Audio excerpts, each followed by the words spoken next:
안녕하세요. 가을이 오려고 하는 8월 말이네요. 건강한 하루하루 보내고 계신가요? 아직도 한낮에는 뜨거운 햇살이 가득하지만 아침 저녁으로 선선한 바람이 불고 며칠 전부터는 간간히 비도 내려서 춥게 느껴지는 요즘입니다. 여름 내내 녹색의 향기가 물씬 풍겼던 캐나다의 평야가 어느새 황금 물결이 넘실거리는 모습으로 옷을 갈아입고 여기저기 수확을 마친 빈 땅들도 모습을 드러내고 있습니다. 계절에 따라 제 할 일을 성실하게 이어나가는 캐나다의 평야를 보면서 또 시간이 지나가고 있음을 느끼면서 여러 가지 생각이 드는 며칠을 보냈습니다.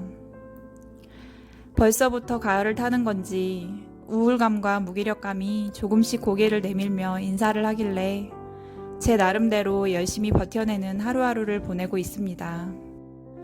저는 어릴 때부터 약골이었습니다. 계절이 지나가는 환절기 때마다 잔병치레를 했습니다.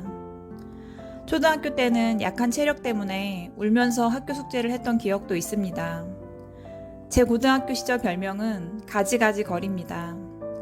잔병을 달고 사는 저에게 친구들이 불렀던 별명이었는데 그땐 별 생각 없었는데 지금 생각해보니 왠지 슬픈 감정이 드네요. 그렇게 30년 넘게 살면서 삶이 조금 불편하긴 했지만 크게 우울하진 않았던 것 같은데 결혼 후 아토피 피부염이 심해졌을 때부터 조금씩 우울감이 생겼고 눈물도 많아졌습니다. 저는 스트레스를 받거나 우울감이 심해질 때 아무 생각 없이 몇 시간씩 걷거나 때론 자주 눈물을 흘립니다.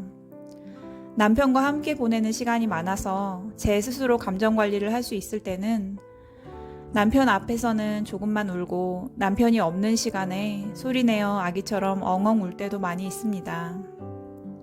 저의 약한 마음이 남편에게 나쁜 영향을 줄까봐 감정 관리를 하려고 하지만 눈치가 빠른 남편이 제 표정만 봐도 무슨 일이 있었는지 알아차려서 감정은 빼고 객관적인 사실만 이야기하려고 노력하기도 합니다. 저는 지난 5년간 경제활동을 못하고 있습니다. 캐나다에 와서 남편과 함께 일을 했지만 피부염이 심해져 하던 일을 못하게 되었고 건강관리를 위해 먹는 영양제 개수만 하나씩 늘어나 돈은 못 버는데 쓰는 돈은 많은 백수가 되었습니다.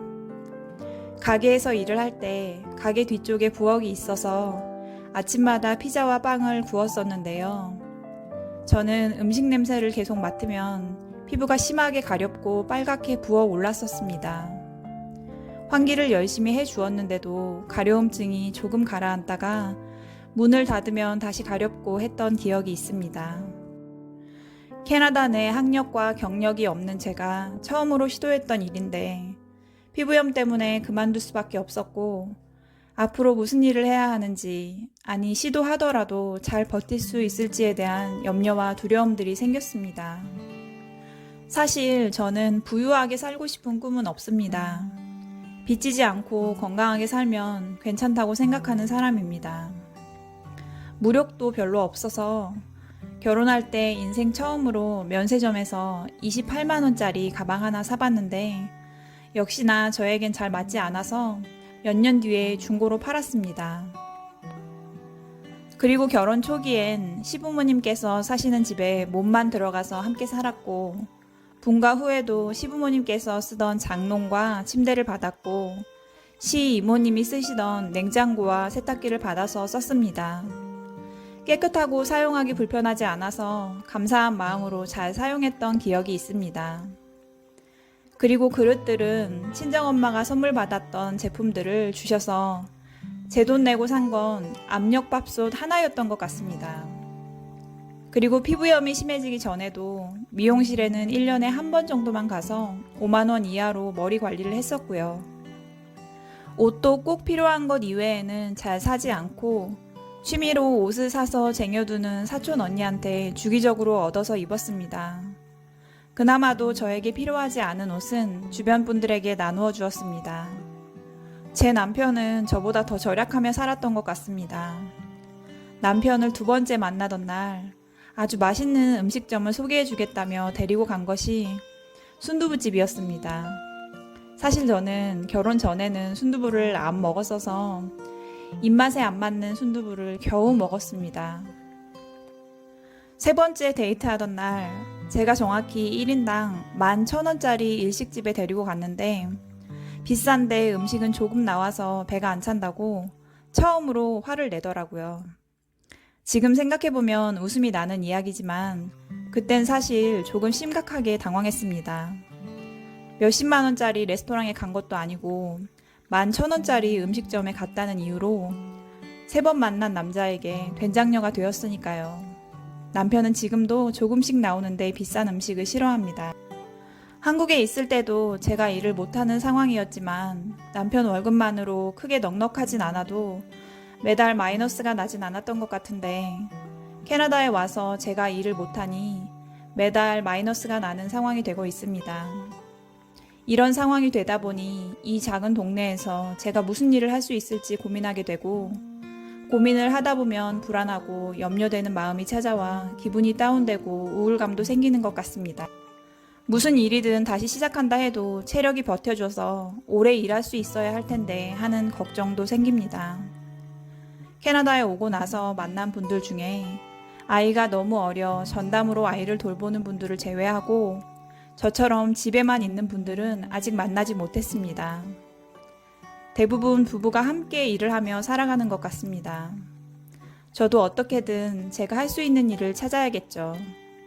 지금 같아선 제가 먹는 영양제 값만이라도 벌면 좋겠다는 생각입니다. 캐나다로 와서 살고 있기는 하지만 새로운 도전 앞에 현실의 벽은 생각보다 높고 제게는 벽을 뚫고 나갈 힘은커녕 벽을 향해 작은 자갈 하나 던질 힘조차 없어 보이는 날도 있습니다. 그리고 제가 지금 걷고 있는 이 길이 반드시 지나가야 하는 길인지 왜 지나가야 하는지 되뇌는 날도 있습니다. 건강하고 똑똑하고 성실한데 이미 가진 돈도 많은 분들도 때론 버티기 힘들어 보이는 이민 생활에서 우리 부부가 과연 버틸 수 있을까 하는 두려움이 찾아오기도 합니다. 시간이 많이 지난 미래의 어느 한 시점에 제가 남긴 이 이야기를 다시 들었을 때 제 인생에서 지금 이 순간이 왜 필요했는지 깨달아지는 날이 있었으면 좋겠습니다. 그리고 상황이 역전돼서 웃으면서 오늘을 추억하는 날이 왔으면 좋겠습니다. 살아가다 보면 걱정이 아예 없는 때는 없는 것 같습니다. 누구나 자기만의 고민이 있으니까요. 오늘 너무 솔직해서 조금 무거울 수 있는 이야기를 나누었는데요. 어느 시골 주부의 푸념 정도로 여겨주시고 응원해주시면 감사하겠습니다.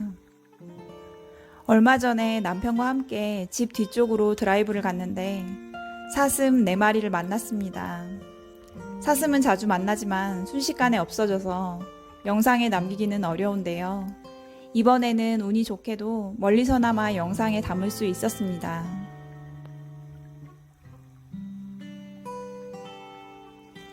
오늘도 저의 살아가는 이야기와 함께 해주셔서 감사합니다.